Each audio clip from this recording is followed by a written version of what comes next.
샬롬, 연천교회 성도 여러분, 평안하신지요? 우리를 향한 하나님의 무궁하신 사랑을 기억한다면 그것으로 얼마든지 오늘 하루를 또 살아갈 이유와 힘이 생기는 것 같습니다. 그리고 우리 모두에게 어려운 시기이지만 우리 함께 기도하며 또 주님의 은혜를 더 구하고 또 무엇보다 자신의 아들을 죽이기까지 우리를 사랑하시는 하나님의 그 마음을 늘 기억하여서 하루하루 다시 새롭게 시작하시는 우리 모두가 되기를 간절히 축복합니다. 오늘 그렇게 또 하나님의 사랑을 다시 기억할 말씀을 같이 보도록 하겠습니다. 오늘 말씀은 창세기 37장 18절에서 36절까지 말씀인데요. 중간 절을 좀 빼고 앞뒤 말씀을 제가 먼저 한번 읽도록 하겠습니다. 요셉이 그들에게 가까이 오기 전에 그들이 요셉을 멀리서 보고 죽이기를 꾀하여 서로 이르되 꿈꾸는 자가 오는도다. 자, 그를 죽여 한 구덩이에 던지고 우리가 말하기를 악한 짐승이 그를 잡아먹었다 하자. 그의 꿈이 어떻게 되는지를 우리가 볼 것이니라 하는지라. 르우벤이 듣고 요셉을 그들의 손에서 구원하려 하여 이르되 우리가 그의 생명은 해치지 말자. 르우벤이 또 그들에게 이르되 피를 흘리지 말라. 그를 광야 그 구덩이에 던지고 손을 그에게 대지 말라 하니 이는 그가 요셉을 그들의 손에서 구출하여 그의 아버지에게로 돌려보내려 함이었더라. 요셉이 형들에게 이르매 그의 형들이 요셉의 옷 곧 그가 입은 채색 옷을 벗기고 그를 잡아 구덩이에 던지니 그 구덩이는 빈 것이라 그 속에 물이 없었더라. 그리고 31절부터 제가 한번 읽겠습니다. 그들이 요셉의 옷을 가져다가 숫염소를 죽여 그 옷을 피해 적시고 그의 채색 옷을 보내어 그의 아버지에게로 가지고 가서 이르기를 우리가 이것을 발견하였으니 아버지 아들의 옷인가 보소서 하매 아버지가 그것을 알아보고 이르되 내 아들의 옷이라 악한 짐승이 그를 잡아먹었도다. 요셉이 분명히 찢겼도다 하고 자기 옷을 찢고 굵은 배로 허리를 묶고 오래도록 그의 아들을 위하여 애통하니 그의 모든 자녀가 위로하되 그가 그 위로를 받지 아니하여 이르되 내가 슬퍼하며 수월로 내려가 아들에게로 가리라 하고 그의 아버지가 그를 위하여 울었더라. 그 미디안 사람들은 그를 애굽에서 바로의 신하 친위대장 보디발에게 팔았더라. 아멘. 오늘 본문을 저는 콩가루 집안 속 하나님의 담담한 손길이라고 붙이고 싶었습니다. 그 이유는 가족 모두가 다 자신의 입장에서만 생각하고 행동하여 상처를 재생산하고 있기 때문에 그렇습니다. 상처와 재악순환이 계속되고 있는 것이죠. 그런데 그 속에서도 역사하시는 하나님의 손길이 담담하게 마지막 절에서 소개되고 있기 때문에 그렇게 한번 제목을 지어봤습니다. 우선 오늘 본문은 아버지의 심부름으로 형들을 찾아온 요셉을 죽이려고 하는 형들의 모습으로 시작합니다. 특히 19절 20절에서 보니 형들은 요셉을 비아냥거리듯 꿈꾸는 자라고 표현하고 있습니다.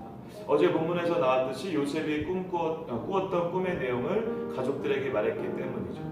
물론 요셉은 꿈을 꾸고 그 꿈대로 실제로 하나님이 이뤄 가십니다. 하나님의 계획 안에 요셉의 꿈이 있는 것이죠. 하지만 그 꿈을 요셉이 하나님이 주신 꿈으로 잘 품고 사는 것과 그 대상들에게 말하는 것은 좀 다른 문제인 것 같습니다. 요셉이 하나님의 꿈을 당사들에게 말함으로 어떻게 보면 무언의 폭력을 가한 것이나 마찬가지죠. 그래서 요셉이 처한 그 공경의 1차적인 책임은 분명히 요셉에게 있는 것이라 보여집니다. 형들의 반응은 합당하다고 해도 과언이 아닙니다. 그런데 문제는 이러한 형들의 방식이 너무 끔찍하고 아무런 문제를 해결해 주지 못하는 데 있습니다. 24절에 보니 구덩이에 넣었다고 하는데요. 당시 구덩이는 동물들을 잡기 위해 사람들이 파놓은 함정이었습니다. 당연히 물도 없고요. 때문에 사람은 그곳에 들어갈 경우 다른 사람의 도움 없이 절대 나올 수 없고 죽을 가능성이 큽니다. 더 소름이 돋는 이유는 그 구덩이 옆에서 형들이 아랑곳하지 않고 밥을 먹으며 대화를 나누고 있다는 것입니다. 그리고 그 대화 내용은 너무 잔인하기까지 한데요. 26절, 27절을 한번 제가 읽어보도록 하겠습니다. 유다가 자기 형제에게 이르되 우리가 우리 동생을 죽이고 그의 피를 덮어둔들 무엇이 유익할까? 자, 그를 이스마엘 사람들에게 팔고 그에게 우리 손을 대지 말자. 그는 우리의 동생이요 우리의 혈육이니라 하매 그의 형제들이 청종하였더라. 우리의 동생이라는 표현을 쓰면서 너무 무섭게 살려줄 생각보다는 팔아넘길 생각을 하고 있습니다. 피 붙이니까 죽이지 말고 팔아넘기자? 좀 끔찍하지 않나요? 동생을 정말 살리고 싶다기보다 다른 이유가 있는 것이 분명합니다. 가족이라면 이렇게 하면 안 됨에도 불구하고 잔인한 형들의 마음이 고스란히 드러나고 있는 것이죠. 여기에 아버지에게 요셉의 짐승에게 죽임을 당했다고 거짓말하기 위해 요셉의 옷에 피까지 묻혀갑니다. 비열함과 무자비함이 느껴집니다. 그런데 이 소식을 들은 야곱은 통곡하며 다른 자녀들의 위로는 받지도 않습니다. 요셉에 대한 어떤 편애 때문에 그렇죠.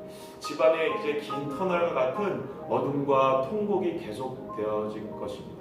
형들의 통쾌한 복수는 어떠한 문제도 해결해주지 못한 채 더 큰 아픔과 슬픔으로 가정에 막을 내리고 있습니다. 형들 역시 그것을 뒤늦게 깨달았던 것 같습니다. 창세기 45장 이후의 내용들을 통해서 그 내용들을 나중에 우리가 잘 확인할 수 있습니다. 오랜 시간 적막과 아픔, 죄책감 가운데 살았던 형들의 인생이 복수의 결론이라면 너무 비참하고 끔찍하지 않을까요, 여러분?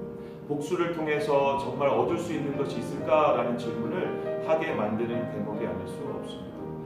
꼭 복수가 아니더라도 우리가 사람과 사회를 대하는 방식에 있어서도 마찬가지인 것 같습니다. 당한 만큼 되돌려준다거나 나도 똑같이 말하고 행동해야 된다는 방식이 너무 만연합니다. 저와 여러분들도 그 굴레 속에서 자유롭지 못한 것 같습니다. 이러한 형들의 방법, 우리의 방법은 어떠한 문제도 해결해 주지 못합니다. 오히려 그러한 방법으로 우리는 많은 사람들을 서로 죽이고 또 핥고 또 미워하게 되는 결론을 낳게 되는 것 같습니다. 그런데 여러분, 오히려 이러한 방법으로 우리가 예수님을 죽인 죄인들이라는 사실을 다시 한번 깨닫게 되기도 합니다. 그리고 더 놀라운 것은 그 죄악과 잔인한 비열함으로 찔리고 또 상한 주님의 죽음으로 우리가 평화를 누리고 나음을 받은 은혜를 누리게 되었다는 사실입니다. 이사야 53장 7절에 나온 것처럼 그가 찔림은 우리의 허물 때문이요 그가 상함은 우리의 죄악 때문이요 그가 징계를 받음으로 우리는 평화를 누리고 그가 채찍에 맞음으로 우리는 나음을 받았다. 이러한 하나님의 놀라운 반전이 바로 십자가 죽음과 복음이었습니다. 처참하고 비참하게 죽어가는 그 현장이 생명이 움트는 순간이 된 것처럼 십자가의 복음이 조용하지만 묵직한 것처럼 그렇게 엉망진창이었던 37장은 담담하게 이렇게 끝나고 있습니다.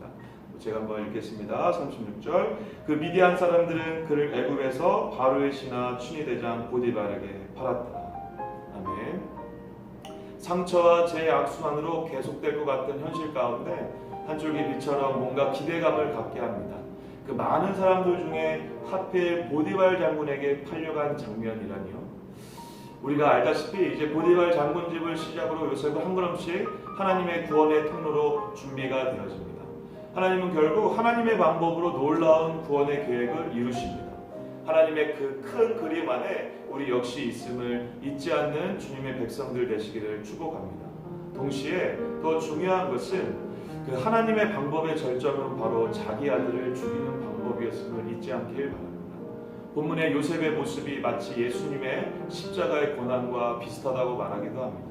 이 방법만이 요셉과 야곱을 살렸듯이 결국 이 십자가의 방법만이 저와 여러분 우리 모두를 살리는 가장 원초적이고 확실한 방법입니다. 물론 억울할 수 있습니다. 누군가 나에게 비아냥과 조소를 날리고 그렇게 똑같이 하지 않으면 바뀔 것 같지 않고 분이 풀리지 않을 것 같은데 라고 말할 수 있습니다. 하지만 그러한 복수와 잔인한 방법은 너무 많은 사람을 죽일 뿐입니다.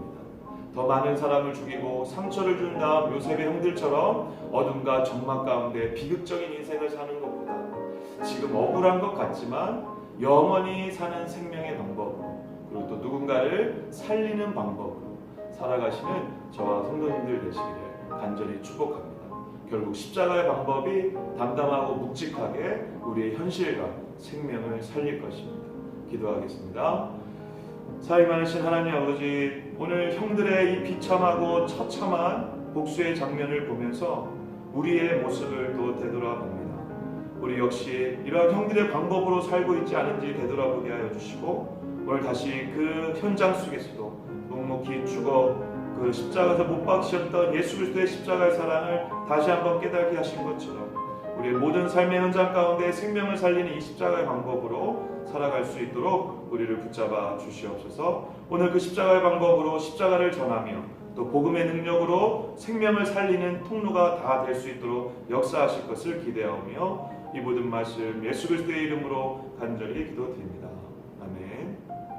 오늘 말씀 생각하시면서 우리 십자가의 전달자라는 찬양 같이 묵상하시면 좋을 것 같습니다. 내 방법이 아니라 십자가의 방법으로 생명을 살리는 십자가의 전달자로 살아가시는 하루 되세요. 샬롬.